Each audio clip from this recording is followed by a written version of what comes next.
Goeiemôre, liewe medegelowige. Vandag is dag 6 van ons 21 dae van vas en gebed. En vanoggend staan ons 'n bietjie stil by die tweede stasie in die tabernakel, die tweede vorm van gebed, naamlik die voorhof. Onthou dat die verskillende stasies in tabernakel ons visuele rusplekke gee, wat ons help om sinvol te bid. Vandag is die vorm van gebed lofgebede en ek nooi jou om saam met my te lees in die woord van die Here. Psalm 100 vers 4 hoor ons: gaan sy poorte in met lof, sy voorhowe met lofgesang, loof hom, prys sy naam.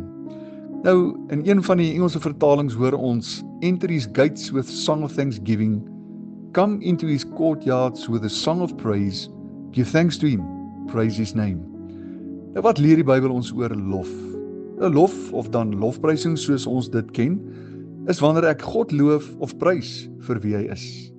Nou, in die Afrikaanse Bybelvertaling vind ons die woorde loof en prys, waarvan die woord lofprysing afgelei is, maar in die Engels het ons die woord praise.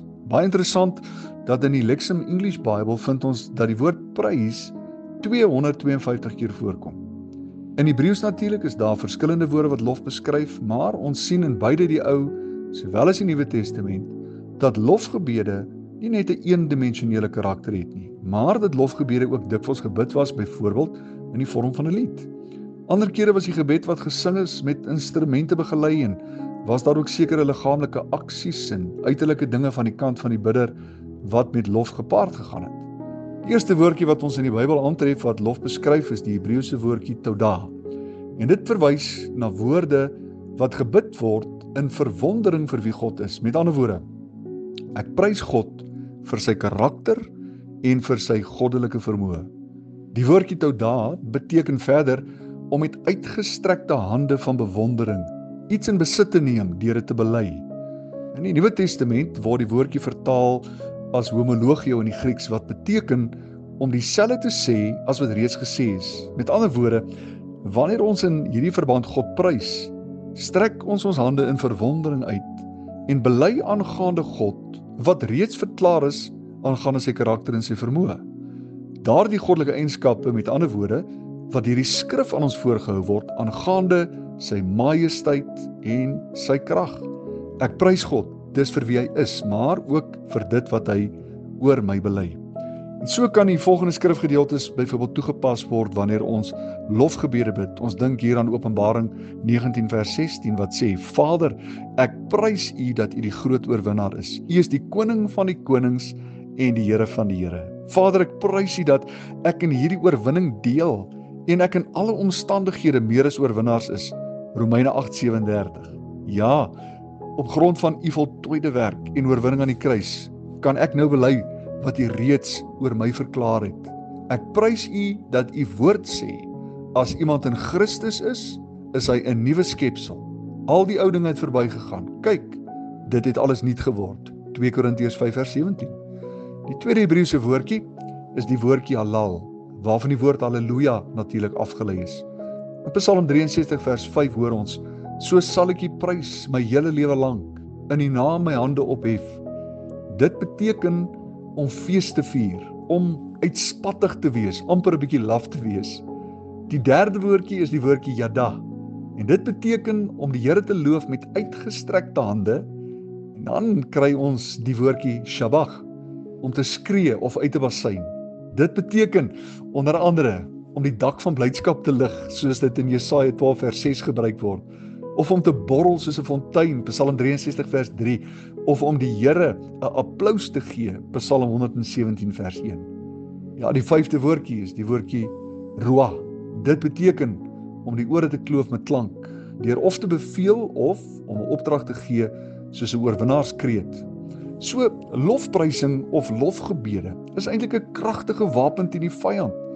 En weet jy, ons vind nagenoeg 28 gevalle in die Bybel waar hierdie lofprysingsgebede as oorlogskrete aangehef word en waar die uitroep van so 'n oorlogskreet as ware die vyand verslaan het. Ja, in die 6de plek kry ons die woordjie barak. Dit beteken om neer te buig of om die Here te seën met 'n daad van bewondering, soos opgeteken of gebruik in Psalm 95 vers 6. En dan die 7de woordjie is die woordjie zamar, wat beteken om die snare te pluk, om te sing of lof met behulp van snaarinstrumente. En dan die laaste ene is Tehillah. Tehillah beteken om te sing met musiek. Ag, kind van God, ek sluit af. Onthou die woorde van Psalm 50:23. Dawid sê in die Engelse vertaling, hy sê, He who brings an offering of praise and thanksgiving honors and glorifies me. Weet jy wat? Ek besef, God het nie ons lof nodig nie. Ons kan God in elk geval nie met ons bede groter maak as wat hy reeds is deur lof aan hom te bring nie. God is ook nie onseker oor wie hy is. Hy het nie nodig vir ons om hom te herinner aan hoe groot en hoe goed en almagtig hy is nie. Hy is wie hy is en of die skepping hom prys of nie, dit gaan nooit verander nie. Maar hier is die sleutel. Wanneer ons God egter prys, word ons herinner aan wie God is en wat hy oor ons verklaar het. En weet jy, ons het daagliks nodig om herinner te word aan wie hierdie almagtige God is wie ons aanbid en wat hy oor ons verklaar het. En onthou dit altyd, kind van God, wat aangaande ons lewens verklaar is, het God duidelik geopenbaar deur die kruis. God se uitspraak oor ons lewens is die woorde van Jesus aan die kruis. Dit is volbring. Die inhoud van ons lofgebede behoort altyd die wesenlike van hierdie realiteit te weerspieël. Die volbragte werk van Jesus en sy beloftes. Dit is die inhoud van ons lof. Ek nooi om die oë te sluit saam met my en dan bid ons saam. Ons liefdevolle Hemelvader, ons kom vandag na U toe, Here, met harte wat oorloop van lof en ons wil U loof en ons wil U prys vir wie U is. Here, dankie vir U liefde. Dankie vir U genade en ons eer en ons loof U, Here, want U is groot en U is almagtig. U is ondeurgrondelik.